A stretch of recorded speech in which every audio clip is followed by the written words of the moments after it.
পাকিস্তানি পণ্য আমদানিতে বাধ্য করা হচ্ছে বাংলাদেশি ব্যবসায়ীদের, কিংবা ইউনূসের ভারত বিরোধী ষড়যন্ত্র, এমনটাই শিরোনাম হচ্ছে ভারতীয় গণমাধ্যমগুলোতে। কিন্তু কেন, হঠাৎ কেন ভারতীয় মিডিয়ার এরকম শিরোনাম?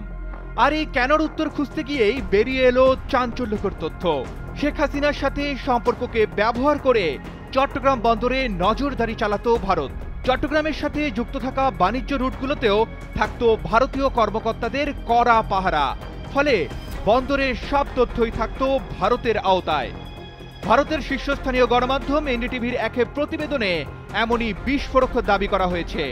বাংলাদেশের বন্দরে পাকিস্তানি জাহাজের নোঙর করাকে কেন্দ্র করে সোমবার এনডিটিভিতে এক প্রতিবেদন প্রকাশ করা হয়। সেখানে বাংলাদেশ পাকিস্তানের সম্পর্ক ভারতের জন্য উদ্বেগজনক জানিয়ে এমন তথ্য প্রকাশ করা হয়েছে। প্রতিবেদনে আরও দাবি করা হয়, পাকিস্তান থেকে পণ্য আনতে আমদানিকারকদের নাকি চাপ দিচ্ছে বাংলাদেশ সরকার। স্বাধীনতার পর প্রথমবারের মতো নভেম্বরের দ্বিতীয় সপ্তাহে পাকিস্তানের সাথে সরাসরি সমুদ্রপথে পণ্য আমদানি শুরু করে বাংলাদেশ। প্রথম দফায় প্রায় ৩০০ কন্টেইনারে শিল্পের কাঁচামাল ভোগ্য পণ্য আনা হয়। সে সময় বাংলাদেশে পাকিস্তানের জাহাজ আসাকে কেন্দ্র করে তুমুল হইচই শুরু হয় ভারত জুড়ে।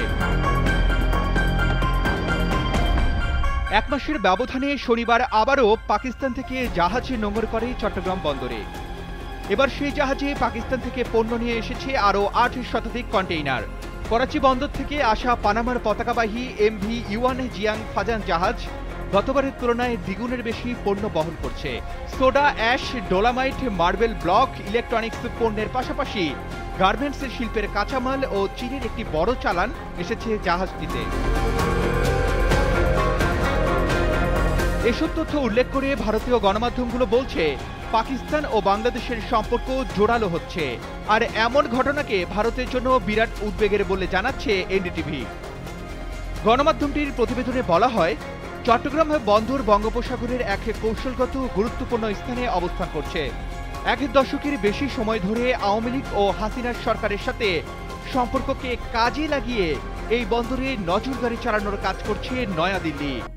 এনডিটিভি বলছে, চট্টগ্রামের সাথে যুক্ত থাকা সমুদ্র পথগুলোতেও কড়া নজর রাখত ভারতীয় কর্মকর্তারা। গেল আগস্টে গণঅভ্যুত্থানে পতন ঘটে আওয়ামী লীগ ও শেখ হাসিনা সরকারের। এর আগে বাংলাদেশের বাণিজ্য ও আমদানি খাতে একচেটিয়া প্রভাব ছিল নয়াদিল্লির।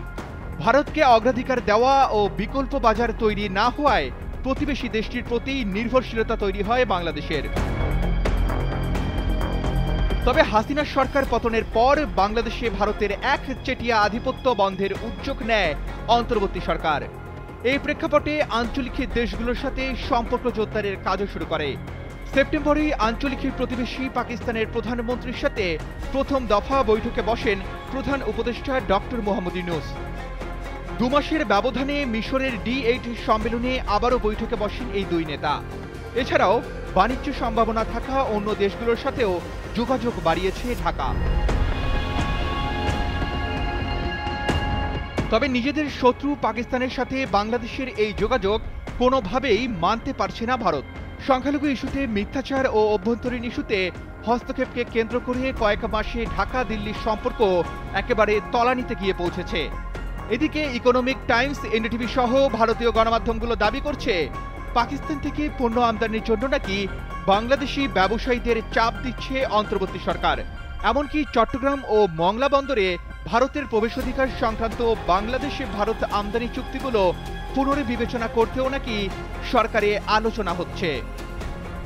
বাংলাদেশকে নিয়ে ভারতীয় গণমাধ্যমের এরকম লাগাতার মিথ্যাচার বাংলাদেশ ভারতের সম্পর্ককে কোথায় নিয়ে যাবে, বা বাংলাদেশ ভারতের সম্পর্কের বরফ আদৌ গলবে কিনা, সেটা হয়তোবা সময়ই বলে দেবে। Arman Ali, Daily Sun.